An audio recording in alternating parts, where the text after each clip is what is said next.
Christy Shriver, and we're here to discuss books that have changed the world and have changed us. And this is our 100th episode. Woohoo! All right. It's hard to believe, but it's true. We have been doing this for 100 weeks, almost 2 years. We'd love to hear from you via any social media that you use. We've certainly enjoyed bringing our best analysis of some of the world's greatest literature. And if you'd like to celebrate with us, forward a favorite episode to a friend. Tell them, for us, for our 100th, that this is your favorite podcast ever. Even if it isn't, we won't tell Joe Rogan. Well, and I'm Garry Shriver, and this is the How to Love Lit podcast. And Christy, are we competing with Joe Rogan? I think we are. We don't have 1 billion downloads yet, but that doesn't mean we're not in the game. There is that, you know. It's crazy that we've been at this for 2 years. I mean, this is our 40th piece of literature. Episode 3 in our 4-part series of Jane Austen's masterpiece, Emma. In week 1, we introduced Regency England and discussed the idea of Emma really as a coming-of-age novel. And what's the word for that? Bildungsroman. Yes. And we got through the first page, which is par the course for us. And last week, we galloped through chapters 1 through 16. And although leaving much unsaid, there's just no way to treat this or any of Austen's books properly under an hour. But the focus was in understanding how she uses point of view to develop, among other things, the concept that the Greeks called the virtuous friendship. We argued that Austen proposes that for us to live our lives most fully and not lonely, it's not just being around people or even people that we like or love. We must be intellectually the equal of those who are closest to us, both in platonic as well as romantic relationships. And to do otherwise is to be in solitude. And this is a book that explores and illustrates those kinds of relationships. Well, exactly. We also discussed the idea, and this is for the people that really want to geek out on Austen. You mean the Janeites? Yes, the narrative style she's credited for. Free, indirect discourse. And as an apparent outside narrator, takes you in and out of the conscious of her characters seamlessly, making you feel and see things from their perspective, likely not even realizing it's happening. That's pre-Freud. I know. It sounds weird to describe, and it makes you think, ugh, this is going to be some James Joyce Odyssey of the Mind, but it really isn't. Plus, it's one of those things that by me telling you that it's there and that's what she's doing, you actually can see it. It's like one of those optical illusion pictures that we've seen. The subtlety and irony that you get when you notice the techniques of an artist reminds me when I was in college. We were coming backpacking through Europe after studying a semester in Kazakhstan, and we were in Rome. I went to the Sistine Chapel, and I'd always heard it was famous. It's amazing. It's got this art, but I didn't know anything about art. And I still remember to this day walking in the chapel, looking at the ceiling and going, huh, that's nice. I bet you're ashamed of that attitude now. Well, I am, but I know that's how people read an Austen novel. I've been back since, and I'll tell you this, I've never gone inside the Sistine Chapel without a guide. I don't know what I'm doing. Well, true. I mean, that's like drinking water through a fire hose. I mean, you're going to drink very little, and the rest is just going to fall all over the ground, wasted. That's it, exactly. And that's a good analogy. Jane Austen is like drinking from a garden hose. You can read the book over and over again, and you'll still see things you didn't notice the last time you read it. Last week, another thing I wanted to accomplish, I hope I did, was attack this notion that this novel is boring, an accusation leveled at me by my father. And one, Gary, I think you somewhat agreed with on the front end. I told both of you I thought we could make it interesting by understanding the heart of the story as something apart from the plot. Not that there isn't a plot, because there is. You could even call it a mystery. But the enjoyment doesn't come from watching what the people do, but comes from loving the characters and listening to the wit. The characters do not serve the plot, but the plot serves to push the characters forward. So fess up, Gary. How do you feel about it, honestly? For the purpose of disclosure, I have to say, Gary had never read this book before. Well, I'm very impressed by it, and I really have an appreciation for the artistic level of Jane Austen's insults. Yeah, it's true. And I have to admit, the more I read it, the more I've enjoyed it. And actually, I went to listen to it on Audible even, and I started to enjoy it more and more because the clever phrases stood out more. And her wit really grows on you the more you read it. And she can be insulting in the most polite way, and she can be satirical, almost sarcastic, and you barely catch it, which I think is a trait of genius in people that can do that. I know, which is why before we get into this fun array of characters, which is the plan for this episode, by the way, besides getting us all the way through chapter 38 and the ball, I want to bring up Austen's severest critic. And I think, although he claims to be a critic, is actually a secret Janeite, but doesn't admit it. The illustrious American satirist Mark Twain. Mark Twain expressed unparalleled hatred for Austen. Twain said the definition of an ideal library would be one with none of her books on its shelves. And let me quote, "Just one omission alone would make a fairly good library out of a library that hadn't a book in it." Oh, well, I must quote Shakespeare here and say, "Me does think he protests too much." I know, so, honestly. Good grief, what was his problem? I'm not sure. I mean, one of his best friends, William Dean Howells, another author and literary critic, threatened to read Austen to him when he was ill because he loved her so much. So you think it was just public fun? I kind of do, maybe. I mean, he says things like this. "Her books madden me so that I can't conceal my frenzy. Every time I read Pride and Prejudice, I want to dig her up and beat her over the skull with her own shin bone." Oh, gosh. But he admits to reading her work over and over. Exactly. He wrote an unfinished essay about her that starts out like this. "Whenever I take up Pride and Prejudice or Sense and Sensibility, I feel like a bartender entering the kingdom of heaven. I mean, I feel as he would probably feel, would almost certainly feel. I am quite sure I know what his sensations would be and his private comments. He would be certain to curl his lips as those ultra-good Presbyterians when feeling self-complacently along because he considered himself better than they. Not at all. They would not be to his taste. That is all. Yet he would secretly be ashamed of himself, secretly angry with himself that this was so. Why? Because barkeepers are like everybody else. It humiliates them to find that there are fine things, great things, admirable things which others can perceive and they cannot." And then he goes on in the same essay to just eviscerate her. I mean, it sounds like she maddens him. And he maybe needed a good podcast to explain her. I think so. You think we would? I think Mark Twain probably caught all the nuances. Anyway, this is the same man that said it was easy to quit smoking because he had done it many, many times. I know. That's why I'm just like you said, I think he's a secret Janeite because they kind of have the same sarcastic, funny sense of humor just in their own way. I would have loved to see these two meet.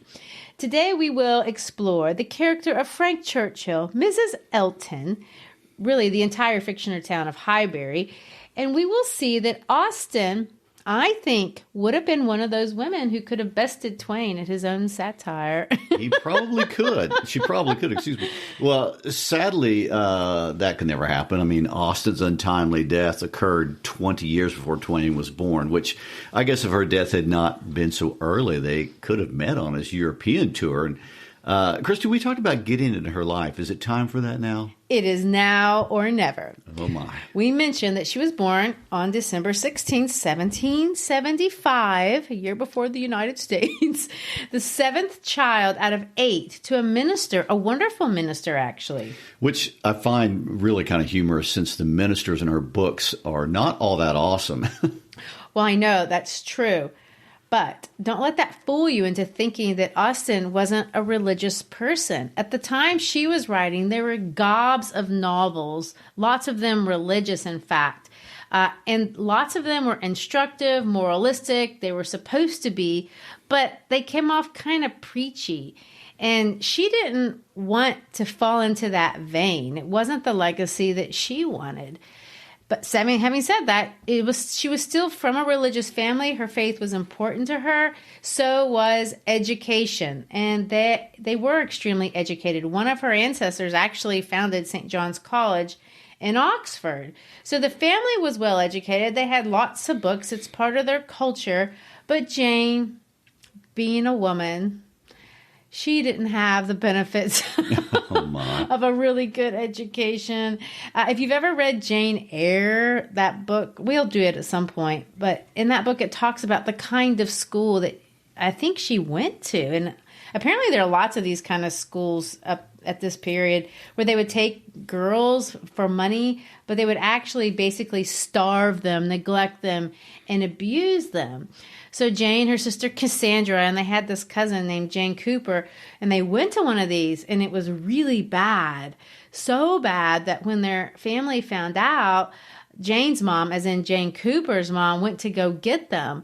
But while she was there, she contracted typhus fever and died. The cousin did? No, the aunt did.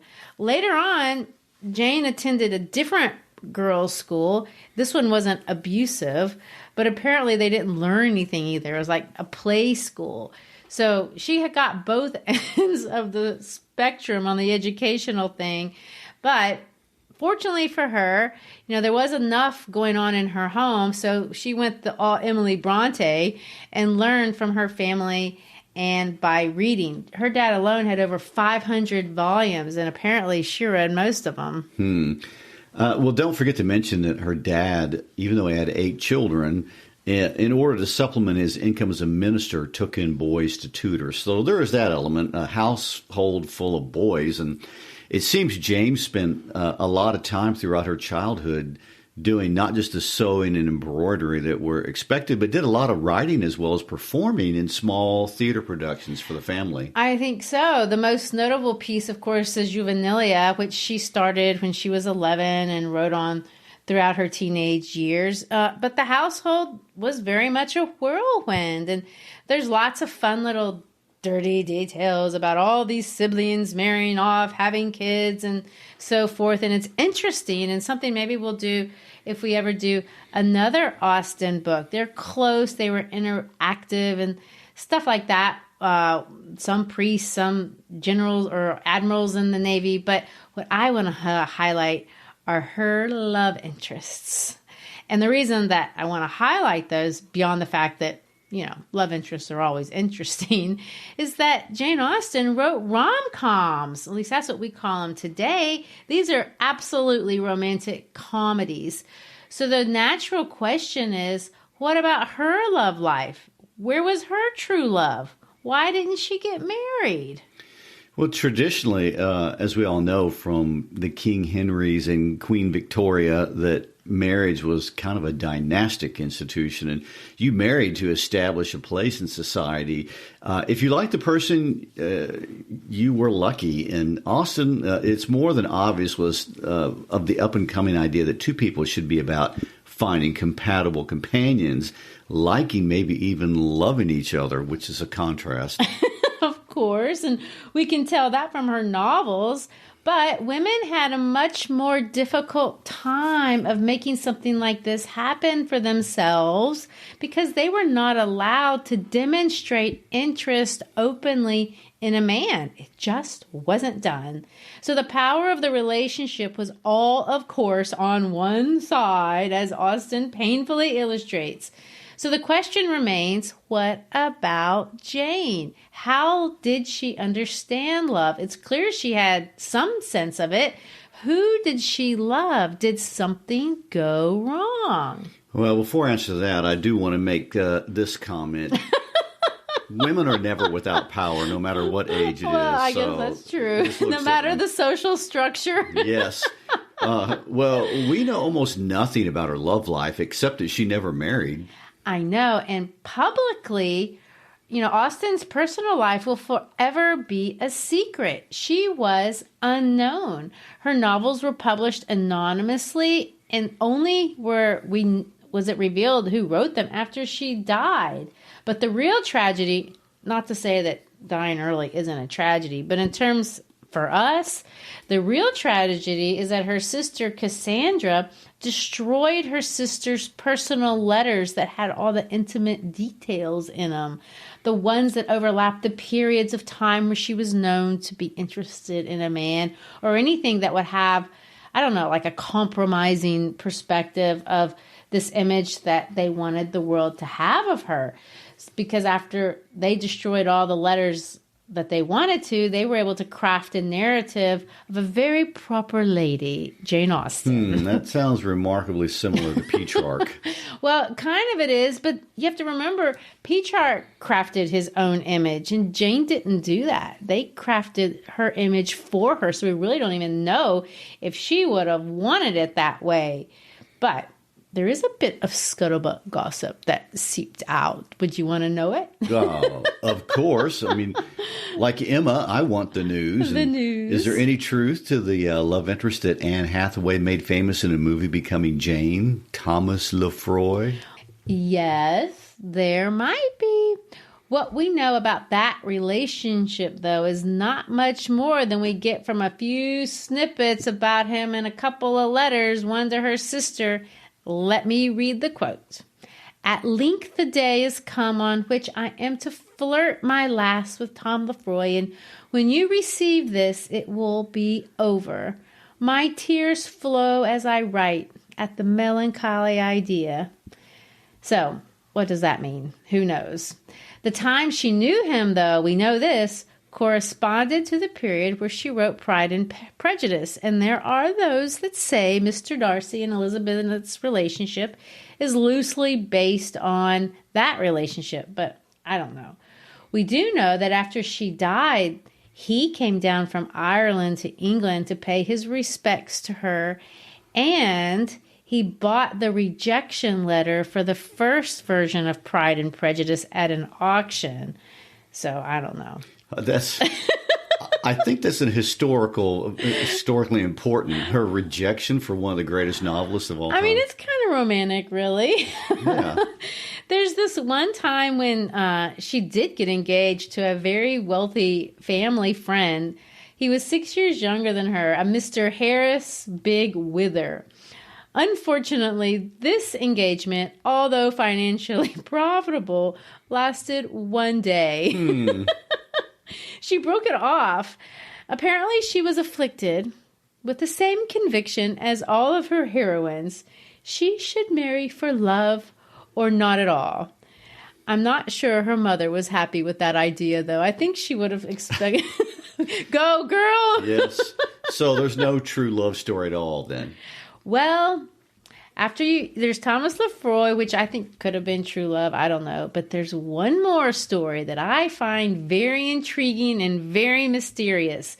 There was this relationship with the younger brother of William Wordsworth, the famous poet William Wordsworth. Anyway, we don't know much about it at all, except Cassandra, Jane's sister, and of course Cassandra was her closest companion her entire life, told their niece years after Jane's death that Jane had fallen in love with John Wordsworth and he with her. It seems, and let me use Austen style language here, they had an understanding. Unfortunately, not too long after they made their arrangement, he drowned at sea. And so Jane's letters, again, during this period, were destroyed. So we don't have any first hand evidence from Jane herself. But there is this correspondence with the niece from her sister years later. So it's a romance, but a mysterious one. It's kind of sad, really, thinking of one of the world's greatest writers of romance came so close to true love and then had it taken away in the most tragic way. Oh, I know. And after reading her books, it's like, I don't know, this is what I thought. It's like she had these romances and she wanted to rewrite the endings and make them happy. But I don't know. That is entirely my speculation. Oh, well, of course, I mean, we're never going to know. But do you think there's a particular Austen character that is really Jane's personality? I know. I've thought about that. And I actually looked for an answer on that at one point. And my answer is I don't really think so. When I read about her real life, she comes across as very vivacious and lively. She loved to dance. She attended balls. And there's all these stories about her being so headstrong. There's a quote about her, and this is when she was older. They called her a poker of whom everyone was afraid. However, after she died, we get this different picture about her being respectable, almost soft-spoken. So when I read her books, Jane's heroines are both. And so I think maybe there's a little bit of her included in all of her heroines, including Emma. But, we've got to wrap it up. There's so much we could say about her life, but I do want to get to Emma. So let's finish it out by saying that so her dad was a minister. He lived with her. She lived with him really her entire life. He retired from his church and they moved to Bath, the place that Mrs. Elton raves about. But her dad was to die somewhat unexpectedly a few years after they had moved there. So she, her mom, and her sister became displaced people and were forced to kind of move around, living with people, having no money. This period of her life, she didn't write, clearly was very miserable. But eventually they landed in a cottage that her brother paid for in a village called Chowton. And it was here in that village or in that town that Jane would live really for the rest of her life, which was only going to be 8 more years. And it was in that house that she wrote Emma in 1814. 3 years after Emma, by the way, she would die in Winchester, where and she didn't live in Winchester, except that's where she had to go to see the doctor.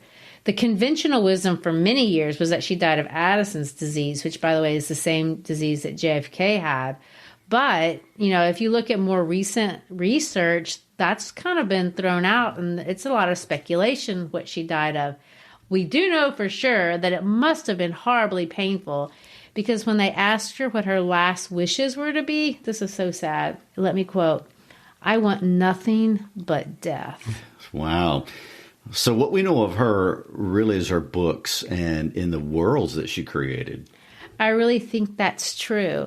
And in our case, the world is Highbury, this small town where everyone goes to Ford's once a day, if they can, the place where Harriet can accidentally run into Robert Martin and his sisters, and Frank Churchill can buy gloves, a place where there's a local venue called the Crown Hall, which used to have great dances, but now it's where the men go to play whist, a card game that kind of reminds me of canasta.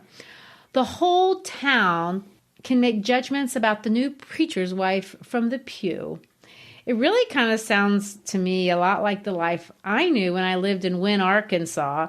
And when there is a place where people go once a day called Walmart. Not very similar to Highbury. Just for social reasons, maybe to pick up something or under. And on Sunday, most people will attend church, although there's more than one, Methodist, Baptist, Presbyterian, or Catholic. And then after church, you have to decide, will you be going to Mazzio's or Kelly's? One would have pizza, the other home-style food for lunch. And either way, you're bound to see somebody you know. So it's kind of that place. That sounds like my hometown of Lawson, except we weren't even big enough for a Walmart or a traffic light, literally. But I also enjoyed the multiple references Austen throws in about the game of whist. And it's funny that Mr. Elton is best at it. He likes to play games with strategy and apparently cards as well as life. Exactly. And just as a point of note, if you were to notice, all the games in Emma by design are games of strategy, backgammon, quadrille, but especially whist, which you'll also notice even Mr. Woodhouse plays. Well, and of course, in the world of Highbury, everyone knows everyone's business. And I know this isn't until the end, so spoiler, but it's very funny and lighthearted. When Knightley wants to get word out about his engagement, he tells Mr. Weston, who tells Jane Fairfax, who lives with Miss Bates, who tells Mrs. Cole, Mrs. Perry, and Mrs. Elton, and there you go, the word is out. The Peanut Gallery has been notified. The 1800 version of Facebook has been activated. Oh, yeah, and they all know how much everyone makes and is worth, too. They do. I've noticed that in Jane Austen's work. There's a lot of discussion about yearly income.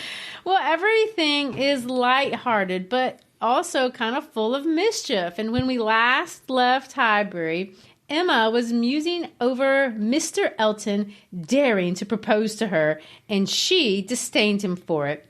In retrospect, maybe he wasn't the good strategist as he thought he was. I think he misread the room a little on that one. Yes, but his options are limited and he is looking to improve. That was chapter 16. In chapter 17, Mr. Elton writes a letter to Mr. Woodhouse. He addressed it to Mr. Woodhouse, saying that he was going to Bath to spend a few weeks. Mr. Woodhouse, totally oblivious, didn't even notice it as the insult that it was to Emma because he's not addressing it, including Emma.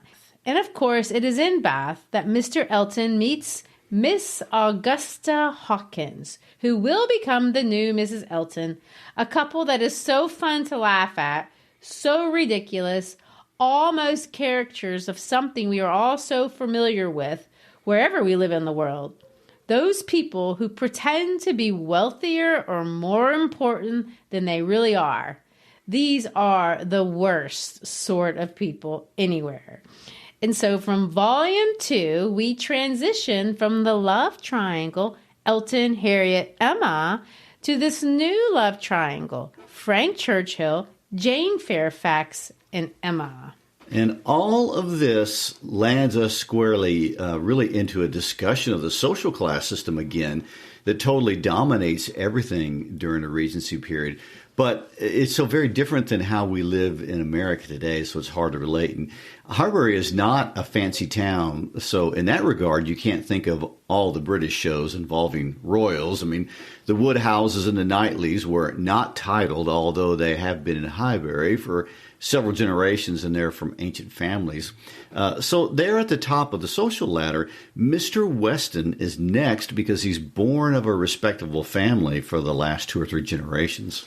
That sounds long to me. 2 or 3 generations. That's the entire history of the United States at this point. Well, it gets you something. As you go down, of course, we're going to get to this family called the Coles. And the Coles are successful business owners. They have the second nicest house in town after Emma's house. However, they have only recently become wealthy. And as such, during this section of the novel, there is a discussion of them having a party that at first Emma doesn't want to attend because they are not good enough for her. Until they don't invite her. Oh, no, okay. Then she decides that, she can condescend to that level. Yes, but you see, they're humble. In other words, they don't pretend to be as good as the older established families. So that elevates them above the lowest of the low. Well, and who might be the lowest of the low? Let's call them the pretenders. Oh, dear. Mrs. Elton falls in this category. Her sister, who she brags on all the time, is definitely nouveau riche, insufferable nouveau riche, and she's only lived in her house 11 years. Oh, my, I've never lived in a house 11 years. Well, then clearly you don't belong in good society in Highbury. Oh, but I think I do. Why do you say that? Well, because I have quality of the mind. Oh, is that enough? Well, and I have humility, like the Coles. There's some irony for you. You're proud of your humility. I think so. But getting back to the social classes, that's where a love triangle fiasco occurs. A problem. There is this problem because they are flying in the face of the social class system. Mr. Weston has a son, and this is where I think this world kind of gets confusing, that was raised by his first wife's brother, a Captain Churchill with no children of his own, but wealthy. So the Churchills adopted Frank, and that made Frank change his name. So now Frank Churchill, whose father is not named Churchill, but Weston, is richer and higher up on the social ladder than his own father. Of course. I mean, that's a good thing. But the problem arises because Captain Churchill's wife is what is called an upstart. An upstart. She has, and I'll quote, no fair pretense of family or blood. In other words, she was one of those lucky few who was a nobody but married money. And as we all know, even today, those kinds of people can be the worst snobs of all. Oh, absolutely. According to the text, as a result, she has out-Churchilled them all, which is a funny turn of phrase to tell us that she was more snobby with less reason than any other member of the family. And as a result, Frank Churchill must marry well. And it would be an embarrassment otherwise. And it's clear that if he doesn't, he'll be disinherited, so says the upstart, and no one else must be allowed to be one.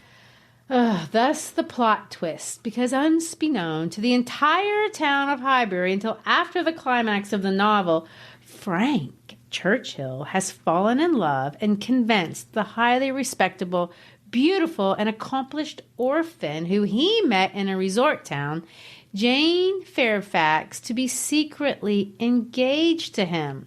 But she's a girl with no money. Jane is not the match envisioned by the great upstart Mrs. Churchill. So the love affair must be concealed. Jane and Frank, it appears, contrive to see each other in Highbury, but they have to create a charade. We've seen that word before. Mm-hmm. Their own scheme. So she plans on visiting her aunt and grandmother because of her health.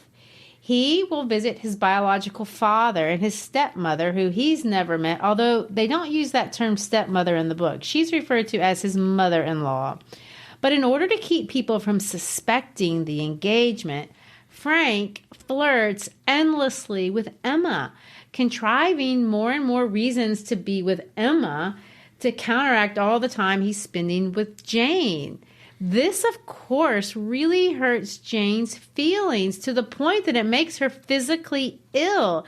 And even though Frank does favor Jane over Emma to the point of secretly sending her a pianoforte, the going back and forth between Emma and Frank, and then Jane and Knightley, who is also very jealous, adds a lot of drama that goes on for several chapters. Well, that's what makes it the story that it is. And speaking of pianoforte, I don't know if our listeners noticed in the opening music, but our own Christy Shriver can play a respectable pianoforte, and she does so at the beginning of our episodes for these sections on Emma, and she had to dig out some really old piano books to play that. I know, it's true, but I have to say my piano playing is closer to the mediocrity of Emma's than the excellent of Jane Fairfax. Oh, don't sell yourself short. I think you would have been a suitable candidate for matrimony for the period. Oh, dear, I don't know. I don't know how many pounds my parents would have had to scrape up. And, of course, as we know, that does matter. Remember, my dad's a clergyman, although thankfully not in the vein of a Mr. Elton, I will say. But back to Frank, I do want to point out, which is a narrative oddity to me, but one that I think matters, especially in light of all that I've said about Jane Austen loving to get in the heads of our people, that she goes to a lot of trouble, really an awful lot of trouble, to keep us as readers out of the head of Frank Churchill. He is introduced and speaks primarily through letters. And that's kind of a motif, by the way, that she uses throughout the book with various people. But Frank Churchill communicates in large part, especially when we get to the end with his gigantic disclosure letter, kind of in this third voice, when we get our first description of him in chapter 23, it's very precursory, and it's through Emma's eyes. Let me quote. He presented to her, and she did not think too much had been said in his praise. He was a very good-looking young man. Height and air, address, all were unexceptional, and his countenance had a great deal of the spirit and liveliness of his father's. He looked quite sensible. She goes on to suggest that she wanted to get to know him. She was quite sure he came to Highbury intending to meet her, and probably more importantly, Emma really feels that Mrs. Weston wants her and Frank Churchill to get together. But the rest of what we know about Mr. Churchill will come from watching him interact with Emma and trying to avoid being noticed, paying attention to Jane. We don't see anything really from his perspective. And what we learn is that in many ways, he's kind of hapless. He really is. He almost even confesses that what he's up to Emma. And even though Mr. Knightley may be presumptuous in judging him to be a scoundrel in chapter 19, I mean, after all the fussing and strangeness at the Bateses and then at the Coles and finally at the ball, we likely don't trust Frank Churchill either. And Jane Austen has trained us to trust Mr. Knightley, just as Emma does. And in fact, he is the voice of Austen, I'm told.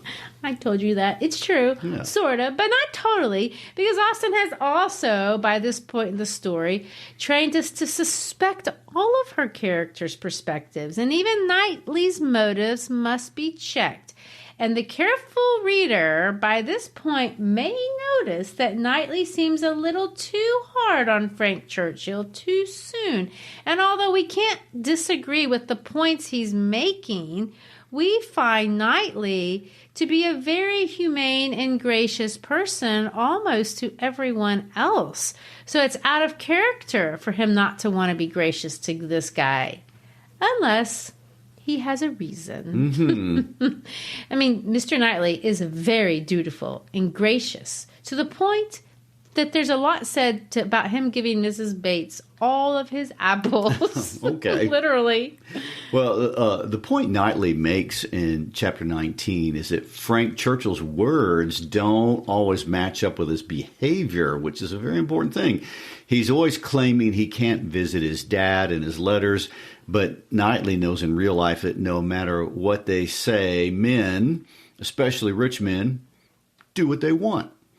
And excuses are just that. They're excuses. And if it's not a lie, and exactly as he says, that he can't leave because his stepmother won't let him, well, that's no better and maybe even worse. He's ruled by a stepmother that he can't spare a weekend to ride up to visit his dad and meet his new stepmother. I mean, that's weird, too.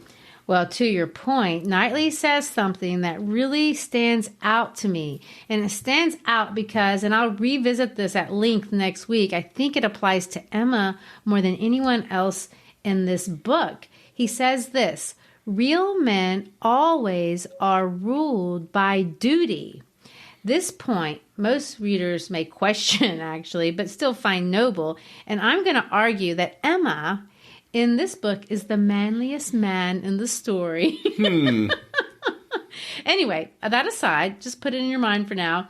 It seems Frank gets Mrs. Weston to adore him through letters by flattering her. He gets Mrs. Bates to like him by fixing her glasses. He gets Emma to like him by paying attention to her. We, however, watch his charade with Emma. And yes, we keep using that word because that's what Elton and Emma were playing at the first. And this, I think, kind of mimics that. But while we watch the game, we also hear Knightley's cautionary words in our minds before Frank Churchill rides into town. This might be a good time to point out, by the way, and this isn't a big deal, but Jane Austen loves a good pun. And I think there was a pun there with the concept of the charade. And we don't have time to point out all the puns, but if you read this book, you could certainly find them. You know, Frank isn't Frank, and Knightley is so Knightley. Did you get it? Yeah, I get it. And Jane is fair. I might add, does Emma have a wooden house? Well, it's in the woods. But, you know, I think there's something to that name, too. Moving on, we don't have time to talk about all of this. I do want to get to Jane Fairfax because, like Frank, she does have this in common. She also was adopted by a rich family. Yeah, but her situation is different. The family who adopted her, the Campbells, aren't infinitely wealthy, and they have a daughter. So all the money for the dowry goes to their biological daughter, although Jane doesn't really seem to resent this. Yes, and that's kind of what the brouhaha has been about with Mr. and Mrs. Dixon. And when I first read this, I was like, who are they? They had just recently gotten married.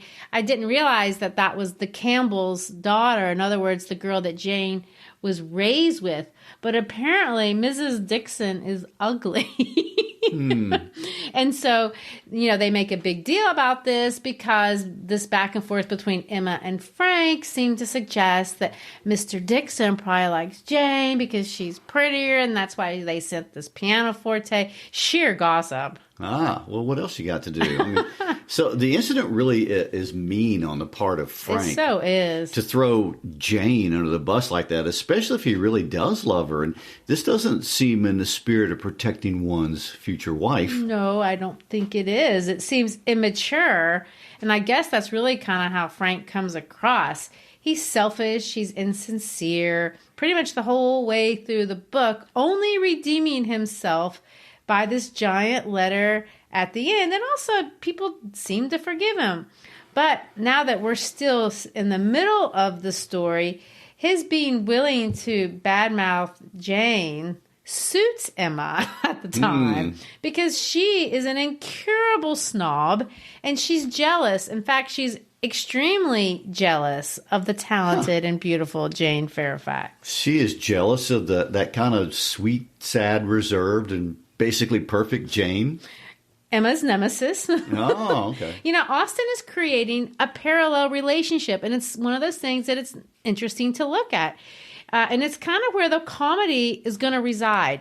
We have this hidden love, which, another spoiler, we're going to see emerge, Emma and Knightley, which parallels this secret love of Frank and Jane. Well, and of course, it is where all the comedy resides. I mean, Emma's blindness to Jane is actually a result of her blindness to herself. And Jane is Emma's equal, and in fact, pretty much her superior at everything except social status.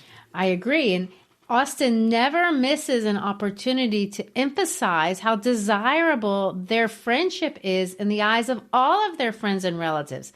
Isabella urges Emma in that direction, and so does Knightley. Poor Jane lives in cramped quarters with an aunt who won't ever shut her mouth, and she will, as we will see, let me quote, hire out her intellect as a governess, as she says.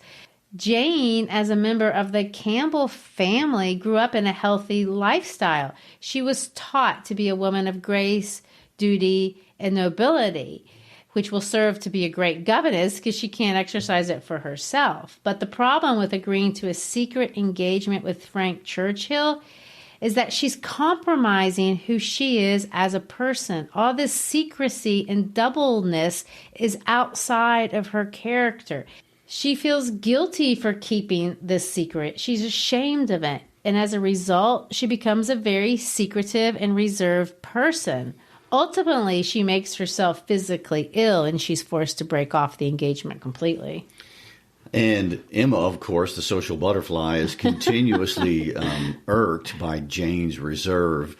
In chapter 20, and of course, we're in Emma's mind now, but we're looking at Jane, and let me quote this.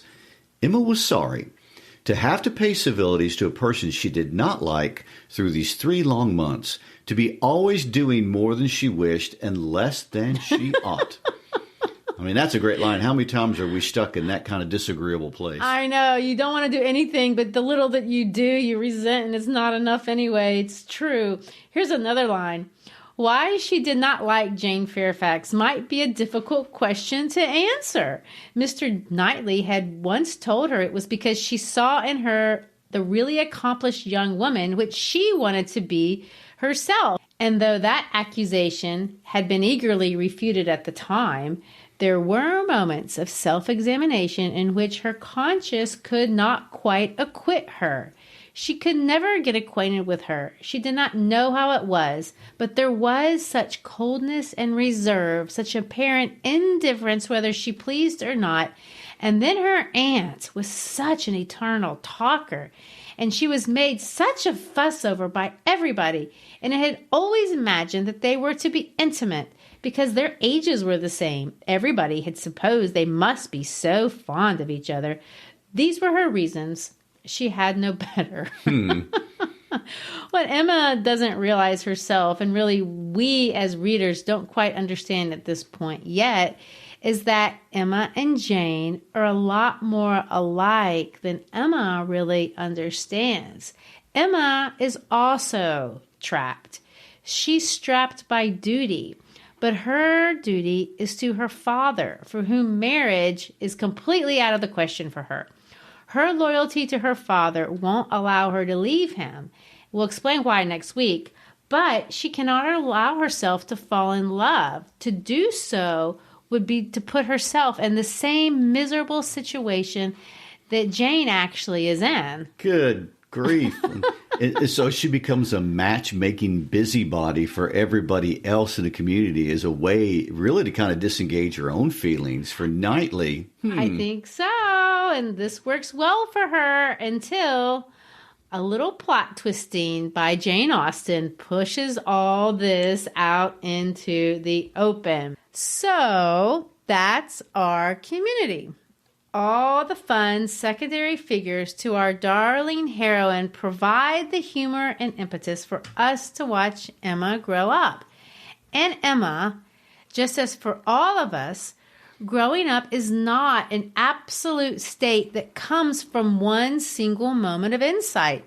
Instead, it's an erratic process, one solution to fresh problems, highs punctuated by lows, steps forward, 2 steps back, as the saying goes. Emma swears off matchmaking. She picks on sweet Jane, among other ways, by suggesting that Mr. Dixon sent her the pianoforte. She snubs the Coles. She convinces herself that Frank is in love with her and imagines all the ways she would nobly turn him down.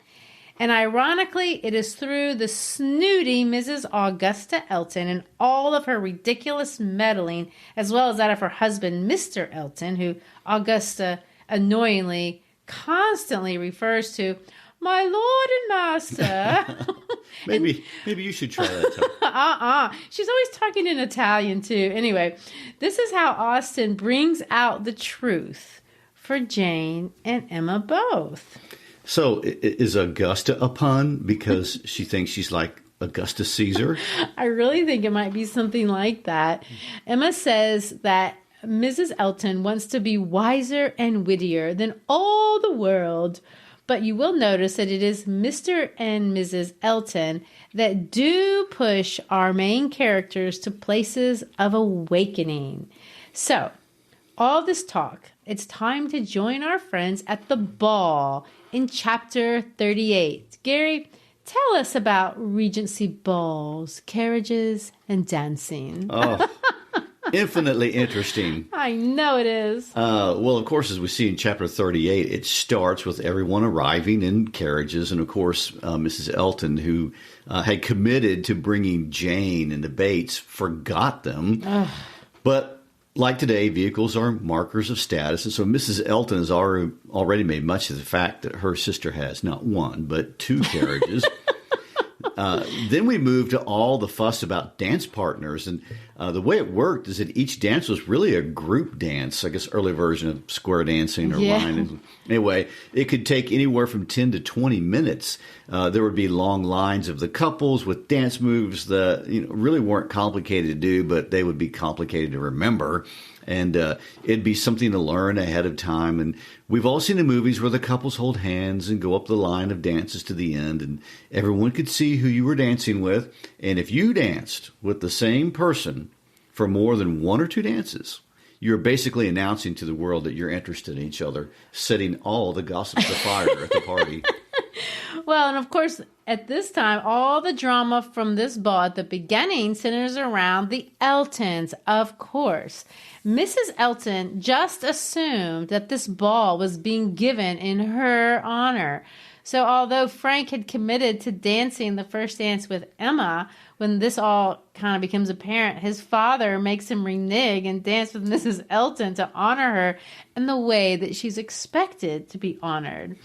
But the real drama arises when there's an opportunity to inflict pain on Emma vicariously through Harriet. There are 2 more dances before supper, and Harriet is the only girl without a dance partner. As we see the action unfold through Emma's eyes, we see that Mr. Elton, who could have dodged the whole scene if he wanted to by going into the other room to play cards, appears to deliberately walk in front of the eligible dance partners, all of whom are committed except Harriet. He walks in front of Harriet, talks to people around Harriet, but ignores the fact that she doesn't have a partner. It seems that Mrs. Elton has instigated her husband to spurn Harriet publicly. He's already done it once. However, Knightley, who watches all of this unfold, swoops in and rescues sweet Harriet by dancing with her, making, as Emma states, Mr. Elton look very foolish, and he can retreat to the card game room. After supper, Emma and Knightley have a private moment to talk about that craziness that just happened. And I think the discussion between the 2 of them is a wonderful way to end this episode and set us up for the truly delightful and really Shakespearean-like comedic ending that we're going to see next week. Per our usual, if you will read Mr. Knightley, I will read Emma. I'll do my best with my best Highbury accent. They aimed at wounding more than Harriet. Emma, why is it that they are your enemies? He looked with smiling penetration, and on receiving no answer added, She ought not to be angry with you. I suspect whatever he may be. To that surmise you say nothing, of course, but confess, Emma, that you did want him to marry Harriet. I did, and they cannot forgive me. He shook his head, but there was a smile of indulgence with it, and he only said, I shall not scold you. I leave you with your own reflections. Can you trust me with such flatterers? Does my vain spirit ever tell me I am wrong? Not your vain spirit, but your serious spirit. If one leads you wrong, I'm sure the other tells you of it. I do own myself to have been completely mistaken in Mr. Elton. There is a littleness about him which you discovered and which I did not, and I was fully convinced as his being in love with Harriet. It was through a series of strange blunders. And in return for your acknowledging so much, I will do you the justice to say that you would have chosen for him better than he has chosen for himself. Harriet Smith has some first-rate qualities which Mrs. Elton is totally without. An unpretending, single-minded, artless girl, infinitely to be preferred by any man of sense and taste to such a woman as Mrs. Elton. I found Harriet more conversable than I expected. Emma was extremely gratified. They were interrupted by the bustle of Mr. Weston calling on everybody to begin dancing. Come, Miss Woodhouse, Miss Otway, Miss Fairfax, what are you all doing? Come, Emma, set your companions the example. Everybody is lazy. Everybody is asleep. I am ready whenever I am wanted. Whom are you going to dance with? She hesitated a moment and then replied, With you, if you will ask me. Will you? Indeed, I will. You have shown that you can dance, and you know we are not really so much brother and sister as to make it at all improper. Brother and sister? No, indeed. And so we end this week's discussion and our 100th episode with Emma and Knightley at the ball. There could be worse places to be. So if you enjoy our work, please support us by taking a minute to tell a friend about our podcast. Even send them a link to an episode and stopping to see us on Instagram, Twitter, Facebook, LinkedIn. You know, the whole social media circus out there. And so we're upping our game this year and working on our marketing and social media, all of which is outside of our comfort zone. So thank you for your support and for your help in helping us do what we love. Connect out there in the world with those who want to know how to love lit. Peace out.